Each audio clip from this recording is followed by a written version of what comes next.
আসসালামু আলাইকুম। Hi guys, আলহামদুলিল্লাহ আমি সুন্দর করে কাচ্চি রান্না করার চেষ্টা করি। আর বিভিন্ন উপকরণ দিছি, সাথে গরুর মাংস আর বাসমতি চাল দিয়া সুন্দর করিয়া আমি কাচ্চি রান্না করি। আর কাচ্চি বিরিয়ানি, যারে কাচ্চি বিরিয়ানি হয়, দেখতে তাহকা এটা মাটির চুলাত কাচ্চি বিরিয়ানি রান্না করি। আর দেখতে কেমন লাগলো কমেন্ট করবা ইনশাল্লাহ। সেলিমউদ্দিন বিডির সাবস্ক্রাইব করবা।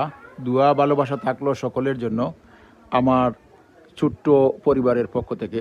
আলহামদুলিল্লাহ অনেক সুন্দর হইয়া কাচ্চি বিরিয়ানি রান্না হয়েছে। এখন পরিবেশন করলাম, কয়েকটা প্লেটও লইলাম, সুন্দর করে কাচ্চি বিরিয়ানি সাজাইয়া লইয়ার। দেখতে থাকুকা, কমেন্ট করতে থাকবা। সেলিমউদ্দিন বিডি সাবস্ক্রাইব করবা ইনশাল্লাহ।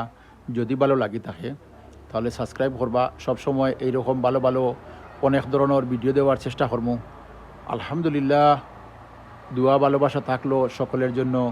সেলিমউদ্দিন বিডির পক্ষ থেকে 5 ওয়াক্ত নামাজ পড়িবা আর দোয়া করবা ইনশাল্লাহ। সবে সবার লাগি, আমিও দোয়া করি সবার লাগি। আলহামদুলিল্লাহ। আসসালামু আলাইকুম।